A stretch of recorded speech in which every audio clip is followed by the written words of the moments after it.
आप देख रहे हैं कर्तव्य एवं निष्ठा का बयान, साहित्य और संस्कृति का बयान, समता की आवाज बयान टीवी। नमस्कार, मैं साक्षी गौतम और आप देख रहे हैं आज एक 40वां राष्ट्रीय सम्मेलन चल रहा है। मेरे साथ में वाम सेठ की वरिष्ठ कार्यकर्ता सुनीता एन कुमार है। जानते हैं आज के बारे में। सुनीता जी, आपका स्वागत है हमारे चैनल पर। सभी को जय भीम जय भीम निवासी। सुनीता जी, मेरा आपसे एक सवाल है। अक्सर वाम सेठ का राष्ट्रीय अधिवेशन दिसंबर के अंतिम सप्ताह में ही क्यों मनाया जाता है? हमारा ये एक डिसीजन है कि हम हर साल दिसंबर में करते हैं जी। इसके कई सारे कारण है कि दिसंबर में सर्दी होती है, गर्मी नहीं होती और गर्मी में अगर हम पब्लिक को बुलाएंगे तो पंखे की व्यवस्था करनी पड़ेगी, कूलर की व्यवस्था करनी पड़ेगी। तो आप अक्टूबर में भी कर सकते हैं। अक्टूबर में तो मौसम सेम रहता है। अक्टूबर में मौसम नहीं है। दूसरा कि लोगों की छुट्टियां भी जो सरप्लस रखते हैं वो सीएल वगैरह एम्प्लॉयज है ना, तो 4-5 सीएल लेके वो अपने बचा के आ सकते हैं। और इस समय कोई एग्जाम भी नहीं होते बच्चों के, और बाकी समय में बच्चों के एग्जाम चलते रहते हैं। वाम सेठ को अगर हम बात करें तो वाम सेठ कई गुटों में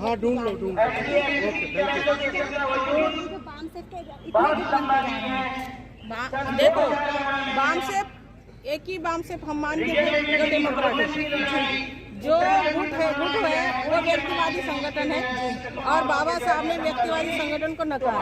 बिल्कुल नकारा है।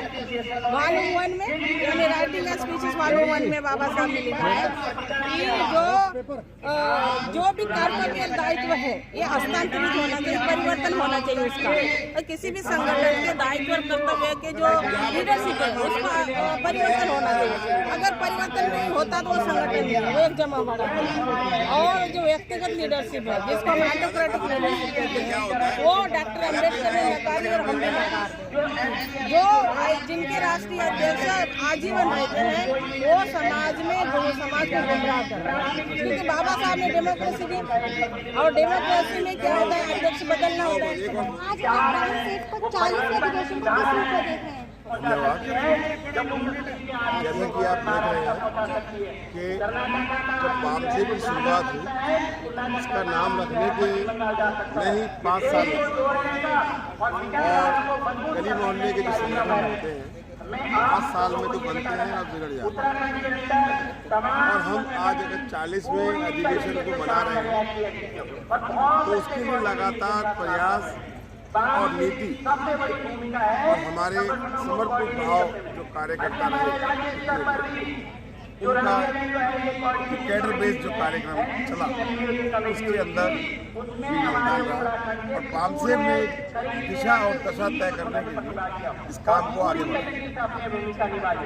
जैसे कि हम देखते हैं कि समाज के अंदर वाम सेठ ने सवाल खड़े करने कि सवाल जब आप सवाल खड़ा करते हैं तो उसका जवाब आता है और जवाब आता है तो उससे कोई बच नहीं पाता। लोकतंत्र की सबसे अच्छी ताकत यही है कि आप सवाल पूछते रहेंगे तो जवाब आएगा।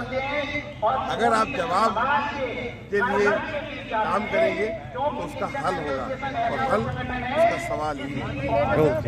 यहाँ के 40वें अधिवेशन में हम देखें तो पुस्तकों के स्टॉल भी लगे हुए हैं। मेरे पीछे गौतम जो कि पंचशील बुक सेंटर मेरठ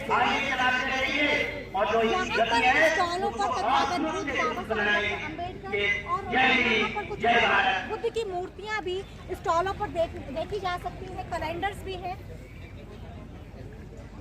अगले स्टॉल की हम बात करें तो फूले अम्बेडकर प्रचार सामग्री फोटो फ्रेमिंग वाटरप्रूफ से है जो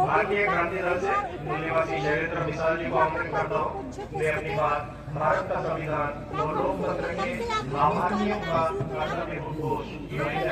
मेरा नाम जोनी कुमार है। मैं हरिद्वार उत्तराखंड से हूँ और मैं लगा रहा हूँ वाम सेठ के कार्यक्रमों में।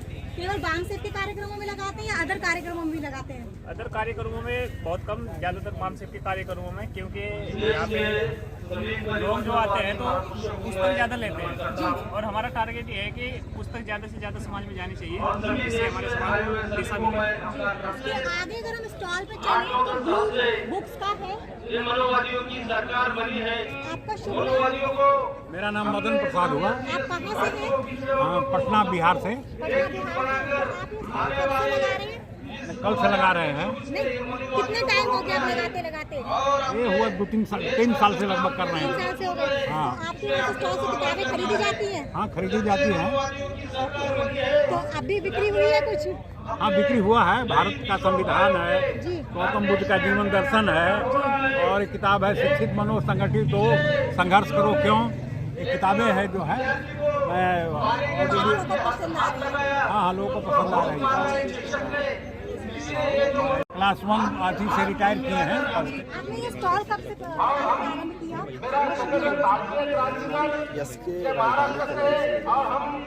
2015 से लगा रहे हैं। नाम से के कारण भारत का संविधान बचाने के लिए हम अपनी जाति पर गोली खा सकते हैं, तो भारत का संविधान बचाने के लिए हम मनुवादियों के गोली छाती पर गोली मार सकते हैं, ऐसा काम कर सकते हैं। और ये संविधान बचाने के वास्ते बताइए मैंने। मेरा नाम सुभाष चंद्र यादव है। अच्छा, आपके यहाँ स्टॉल पे पहलियार का कैलेंडर लगा हुआ है, बताइए इसके बारे में कुछ बताइए। देखिए, हम लोग बेसिकली कुंडा के रहने वाले हैं, प्रतापगढ़ जिले में हैं। वहाँ पर दबंगों का एक बहुत बड़ा एरिया है। वहाँ पर हम लोग एक महापुरुषों के नाम से एक पेरियार भवन बनाए हुए हैं। एक कैलेंडर भी ले लो। हाँ, पेरियार भवन बनाया, वहीं से हम लोग पेरियार कैलेंडर हम लोग निकाले हैं। ये बहुत 14 पेज का कैलेंडर बनाया गया है। पहले पेज पे सभी महापुरुषों, ये जो पेरियार शब्द है ये हिंदी भाषा का शब्द नहीं है, ये तमिल भाषा का शब्द है और पेरियार को हिंदी में महापुरुष कहते हैं। इन्हीं अपने मूल निवासी बहुजन महापुरुषों पर आधारित ये कैलेंडर है। पहले पेज पे सभी महापुरुषों की फोटो है, उसके बाद जनवरी फरवरी जैसे इसके अंदर है, उसके अंदर जो कौन से तारीख हमारे कौन से महापुरुष पैदा हुए, कब उनका परिनिर्वाण हुआ, कब हमारे कौन से महापुरुष ने कौन सी बात कही, इसके अंदर बड़े बहुत सारी विशेषताएं हैं। पूरे डे टू डे एक तरीके से महापुरुषों पर, मूल निवासी बहुजन महापुरुषों पर एक जीके है।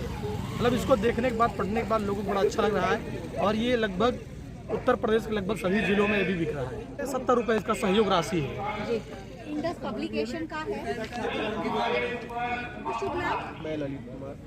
ललित जी, आपने इंडस पब्लिकेशन की शुरुआत कब से करी? अभी हमने 1-2 महीने से इसको शुरुआत की और दिल्ली में इसका जो है उद्घाटन और विमोचन किया। अब 1-2 महीने से किया है। तो आज ये पहला स्टॉल है आपका यहाँ? हाँ, यहाँ पे पहला स्टॉल है। तो आपको पहले स्टॉल पे कितनी आपके स्टॉल से किताबें परचेज? हमारे पास में लगभग 7-8 किताबें हैं जो पब्लिश की हमने, और जितनी हमारी अपेक्षाएं थी उससे कहीं ज़्यादा बहुत सारी किताबें हमारे पास ख़त्म हो गई हैं। मतलब हमारा जो लिटरेचर है वो एक तरह से इस देश के अंदर ऐसे एक लेखक पैदा करना चाहता है जो स्वतंत्र हो और उनके लाइफ की भी गारंटी हो। तो हमने इंडस पब्लिकेशन से किसी भी राइटर को कोई पैसा लिए बगैर उनकी किताबें पब्लिश करना, ये अपना संकल्प रखा और ताउम्र उनको एक अच्छे मोटे परसेंटेज में हमने उनको रॉयल्टी देने का डिसीजन लिया। और ऐसा लिटरेचर होगा जो किसी विचारधारा, किसी प्रेशर में काम नहीं करेगा, स्वतंत्रली काम करेगा। और दूसरा, इंडस पब्लिकेशन पूरे ऑल इंडिया में अपने इस मूल निवासी बहुजन समाज के प्रोफेसर, इंजीनियर्स, डॉक्टर्स, जो भी एजुकेशन डिपार्टमेंट में काम करने वाले लोग हैं, भारत के लोगों को एक बहुजन सिलेबस देने की तैयारी में। तो बाम सेफ के 40वें राष्ट्रीय अधिवेशन में पंडाल को देखते हुए जो बाहर से दूर दराज से जो लोग आए हैं, यहाँ पर एक स्वास्थ्य से संबंधित एक स्टॉल भी लगाया गया है, जहाँ पर वरिष्ठ डॉक्टर R.K. वर्मा जी का स्टॉल है। और डॉक्टर साहब, कितने पे कुछ लोगों को दिक्कतें हुई क्या? दिक्कतें होती है, किसी को वॉमिटिंग हो रही है और डायरिया है, एब्डोमिनल डिसऑर्डर है। ये तो कई बार ऐसा हो जाता है, मौसम नहीं कोल्ड स्ट्रोक है, ऐसी तमाम सारी चीज़ें हैं।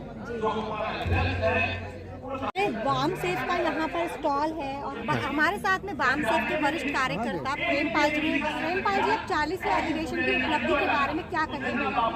हमें समाज में 50 साल काम करते हुए हो गए और ये 40वां राष्ट्रीय अधिवेशन है और 40वां अधिवेशन एक बहुत सफल अधिवेशन रहा। और आप ये देख ही रहे होंगे कि 40वां अधिवेशन की जो हमारे व्यवस्था थी वो भी शर्मा आ गई, क्योंकि इतना लोगों में क्रेज है बामसेब के अधिवेशन का कि बच्चा भी आना चाहता है कि भाई हम भी राष्ट्रीय अधिवेशन में चलेंगे। और हमारे इस अधिवेशन में बामसेब के सीनियर कार्यकर्ता तो आते जाते, नए कार्यकर्ता भी, युवा भी, स्टूडेंट भी है, वो सभी लोग इस अधिवेशन में आए हुए हैं। और एक सफलता के तौर पे हम ये 50 साल जो वर्ष मना रहे, वर्षगांठ मना रहे हैं, ये सफलता की हमारी। हमारे दिल में जो सोच है इस देश की व्यवस्था को परिवर्तित करना, यह हम सफल हो सकते हैं। धन्यवाद। लेकिन यहाँ पर हमने समाज की बात मानी, क्योंकि समाज एक डिमांड कर रहा था। समाज कह रहा था इकट्ठे हो, तुम लोग इकट्ठा नहीं होते, क्योंकि उसे नहीं मालूम इकट्ठा होने की प्रक्रिया क्या होगी, हम कैसे इकट्ठा हो सकते हैं, क्या प्रक्रिया होगी। इकट्ठा हो गए तो लगातार इकट्ठा कैसे रहेंगे, अगर इकट्ठा हो गए और फिर टूट गए उसका क्या फायदा है। लगातार इकट्ठा चलने के लिए हमें क्या करना चाहिए, वो कौन कौन से कार्यक्रम हैं, उन सब पर चर्चा करने के लिए माननीय दयाराम जी ने जो बताया, हमने 2021 में 28, 29, 30 अगस्त को नागपुर में 200 संगठनों को निमंत्रण भेजा और उसमें से 40 संगठन आए और 21 लोगों की हमने national coordination cooperation committee of मूल निवासी बहुजन ऑर्गेनाइजेशन निर्माण की। मतलब क्यों निर्माण की, क्योंकि हम सबको, उन सबको इकट्ठा करना चाहते हैं। हमने भी ये महसूस किया कि इसको जल्दी हासिल करना है और बड़ी संख्या में लोग, अगर समाज के लोग एक साथ आते हैं तो ये कारवां मंजिले मकसूद तक जल्दी पहुंच सकता है। इसलिए हमने दूसरे संगठनों के साथियों को आमंत्रित किया। अब साथियों सवाल ये है कि पहली बात तो ये है कि मूल निवासी बहुजन समाज के संगठनों में एकता जरूरी क्यों है, हमें चर्चा करने की जरूरत है। इस पर अध्यक्षीय टिप्पणी कल करेंगे। कुछ बिंदु आपके सामने रखना चाहता हूं और इन बिंदु पर आप भी नोट करिए जितने साथी हैं कि इकट्ठा कैसे हो सकते हैं, आपने लिख करके देना है, क्या प्रक्रिया हो सकती है। आप सभी और दूसरे संगठनों के साथी वो भी नोट करें कि भाई इकट्ठा होना जरूरी क्यों है। फिर क्या है, हमारी एकता में क्या क्या बाधाएं हैं, क्या क्या हमारे रास्ते में दिक्कत है, उन मतलब एकता के लिए जरूरी क्या है, क्या क्या जरूरी है और एकता कैसे करें, मतलब ये कैसे संभव होगी, क्योंकि और इसमें क्या सावधानी बरतें, क्या बचाव करें, ये चीजें और ये अभियान, एकता अभियान कैसे सफल बनाएं, इस एकता अभियान के लिए हमारे क्या प्रयास हो सकते हैं, इन सब पर आपको चर्चा करनी है। और ये आप लिख करके आप यहाँ स्टेज पर दे सकते हैं, कंट्रोल रूम पर दे सकते हैं। आपने लिखना है सभी ने कि हम कैसे इकट्ठा हो सकते हैं, दूसरे संगठनों को क्या इकट्ठा रखा जा सकता है, क्या उनके साथ चल सकते हैं और किस किस तरीके से चल सकते हैं। तो आपने भी चर्चा करनी है, क्योंकि हमने नागपुर में 4 बिंदुओं पर चर्चा की। 4 बिंदुओं पर क्या चर्चा की कि पहला संविधान और संविधानवाद, भारत के संविधान के मुद्दे पर उन संगठनों का भी किंतु परंतु नहीं था, सारे संगठन एक मुद्दे पर सहमत हो गए, एक बिंदु डिसाइड हुआ। दूसरा बिंदु फुले अम्बेडकरी विचारधारा, कि भाई फुले अम्बेडकरी विचारधारा है, उसको हम हमारे जो महापुरुष हैं सभी महापुरुषों की विचारधारा मानते हैं और हमने एक नाम दे दिया फुले अम्बेडकरी विचारधारा। तो इसलिए चाहे उसमें पेरियर हो, चाहे ललई सिंह यादव हो, चाहे जगदेव प्रसाद कुशवाहा हो, जितने भी दीनबंधु सर छोटू राम हो, सबको हम इस विचारधारा के एक बिंदु में केंद्रित करते हैं। इसलिए इस बिंदु पर भी सबकी सहमति हो गई कि भाई फुले अम्बेडकरी विचारधारा के आधार पर हम काम करेंगे। तीसरा जो बिंदु था, हमारी पहचान क्या हो, बिंदु पर कुछ लोगों का किंतु परंतु था, लेकिन उनकी सहमति बन गई। तो तीसरे मुद्दे पर सबने सहमति दी कि हम इस मुद्दे पर इकट्ठा हो सकते हैं। चौथा था लोकतांत्रिक प्रणाली, डेमोक्रेटिक प्रोसेस, लोकतांत्रिक पद्धति और संस्थागत नेतृत्व, एक ये चौथा बिंदु। क्योंकि हर आदमी अगर अपने आप को महिमा मंडित करेगा और अपने संगठन को कहेगा मैं ही हूं, कि हमने निर्णय लिया कि आप अलग अलग संगठन चलाइए अपने अपने, लेकिन कुछ मुद्दों पर हमें इकट्ठा आना पड़ेगा और उसके लिए हमने national coordination cooperation committee of मूल निवासी बहुजन ऑर्गेनाइजेशन निर्माण की। उसके तहत उत्तराखंड में भी मीटिंग की, दिल्ली में भी मीटिंग की और हरियाणा में हमने 22 जिलों में पिछड़े वर्ग के लिए जो क्रीमी लेयर की सीमा थी, एनसीसी एमपीओ के तहत संगठनों को इकट्ठा करके 22 जिलों में ज्ञापन दिया, क्योंकि हरियाणा में जो ओबीसी के लिए क्रीमी लेयर है वो 6 लाख है, बाकी राज्यों में 8 लाख है, केंद्र में भी 8 लाख है, लेकिन हरियाणा सरकार ने उसको 6 लाख कर दिया और उसमें सारी इनकम भी शामिल कर दी पूरे परिवार की। अगर कोई पीएन भी है, स्वीपर भी है, स्वीपर तो लगता नहीं लेकिन पीएन भी है ओबीसी का साथी, तो क्या होगा, 50,000 भी सैलरी है तो 6 लाख हो जाएगी, वो क्रीमी लेयर में बाहर हो जाएगा। Creamy layer non creamy layer का जो मुद्दा है उसको लेकर के हमने ज्ञापन दिए वो एनसीसी एमपीओ के माध्यम से। तो इसलिए साथियों ये जो विषय है मैं इसकी ज्यादा मतलब कि अब इसके लिए हमें क्या करना है, इसके लिए आप लोगों को दूसरे संगठनों से तालमेल बनाना है। समाज मान रहे हैं और उसमें सम्मानित कैसे हो सकते हैं, सम्मानित तो हम इकट्ठा होकर ही हो सकते हैं, क्योंकि अगर जिसके पास ताकत होती है उसको लोग सैल्यूट करते हैं, जिसके पास ताकत नहीं होती उसको सैल्यूट नहीं करते। आपने गांव में देखा होगा जो बड़ा चौधरी होगा, बड़ा ताकतवर होगा उसको सैल्यूट करते हैं, जो गरीब आदमी उसको सैल्यूट नहीं करते। तो इसलिए हमारी जो ताकत जो बिखरी हुई है टुकड़ों में, अगर हम इसको इकट्ठा कर ले तो हमारा भी वो लोग सम्मान करेंगे और हम सम्मान पाने के लिए ही संघर्ष कर रहे हैं। हमारा जो ये कुछ साथी ये भी सवाल करेंगे, क्योंकि कई साथियों का सवाल होता है। मान्यवर दयाराम जी एनसीसी एमपीओ के सदस्य हैं, अब वो पार्टी में भी हैं और कल भी एनसीसी एमपीओ में एक विधायक जी बोलने वाले हैं। तो हमने ये बात मतलब पार्टी के लोगों को भी क्यों बुला रहे हैं, क्योंकि ये स्टेज हमारी है और इस स्टेज पर हम विचार जानना चाहते हैं, हम समाज को इकट्ठा करना चाहते हैं। तो इसका मतलब हम किसी पार्टी विशेष के गुलाम नहीं है, हम उन पार्टियों को भी मजबूर करना चाहते हैं कि जो हमारी विचारधारा इसके मुताबिक काम करो, इस विचारधारा के आधार पर चलो। तो इसलिए वो दूसरी पार्टियों के लोग भी, उनको भी हम ये जो अभियान है इस अभियान से जोड़ना चाहते हैं, जो एनसीसी एमपीओ का अभियान है और BS4 का अभियान है, क्योंकि BS4 भारतीय संविधान सम्मान सुरक्षा संवर्धन राष्ट्रव्यापी महाजन जागरण अभियान, इसको लेकर के गए तो बहुत सारे संगठनों को बहुत अच्छा पसंद आया। ये साथियों ये हमें अपने अंदर भी देखना पड़ेगा, हमारा चरित्र और आचरण भी, हमारे भी हमें ऐसी भाषा इस्तेमाल करनी पड़ेगी कि हमारे टूटने के कारण क्या है।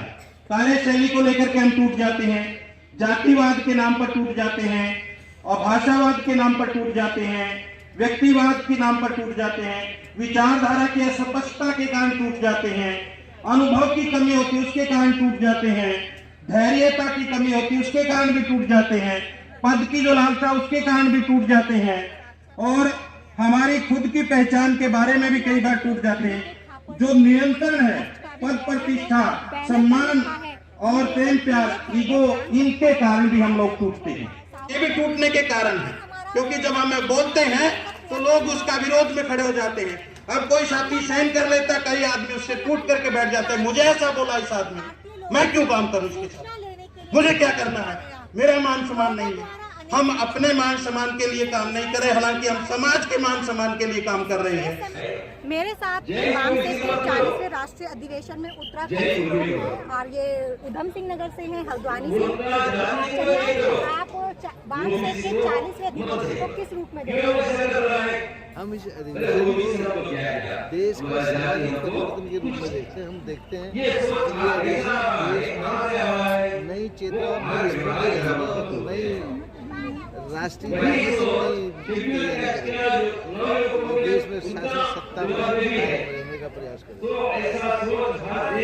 जी, आप 40वें अधिवेशन को किस रूप में देखते हैं? वामसेन का निर्माण 1971 में हुआ और उसका टारगेट था, उसका लक्ष्य था व्यवस्था परिवर्तन, और ये व्यवस्था परिवर्तन की लड़ाई वामसेन ने नहीं की है। ईसा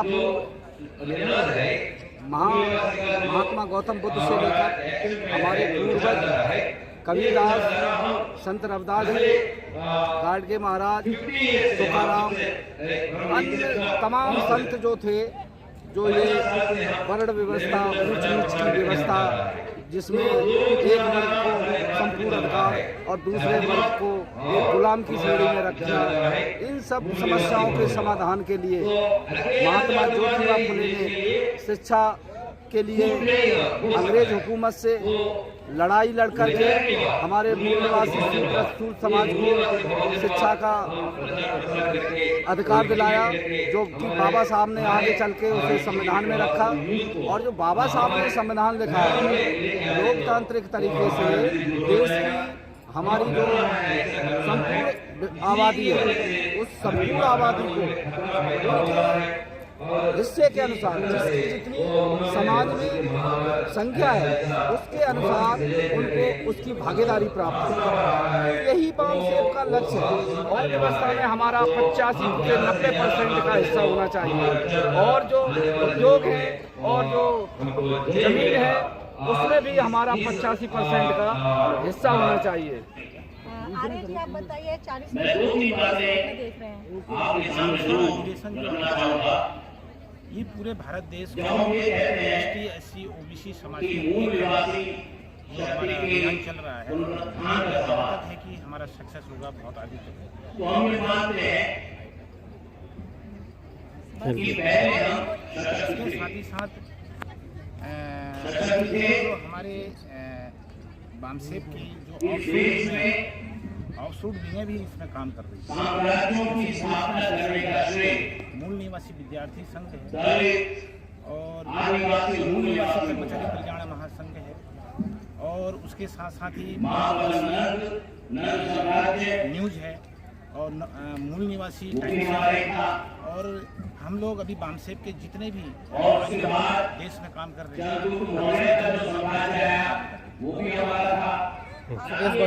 हैं। उत्तराखंड से देहरादून से देहरादून में बामसेब की क्या स्थिति है? बामसेब की वर्तमान स्थिति लगभग उत्तराखंड के अंदर लगभग 13 के 13 जिलों में ये संगठन का विस्तार हो चुका है।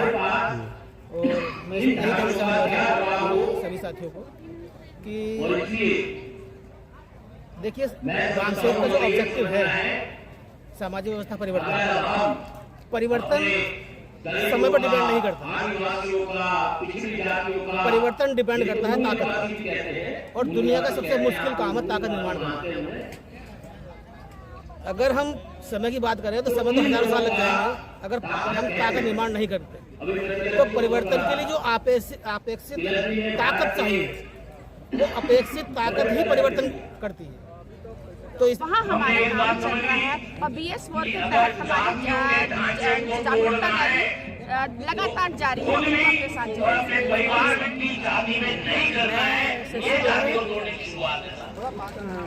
उत्तराखंड से उधम सिंह नगर से भी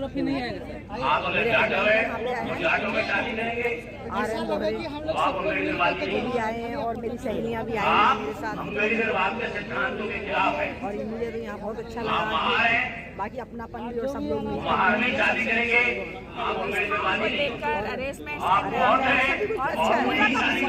मतलब उत्तराखंड से लेकर विशाखापट्टनम तक सब आए हमारा बढ़ रहा है।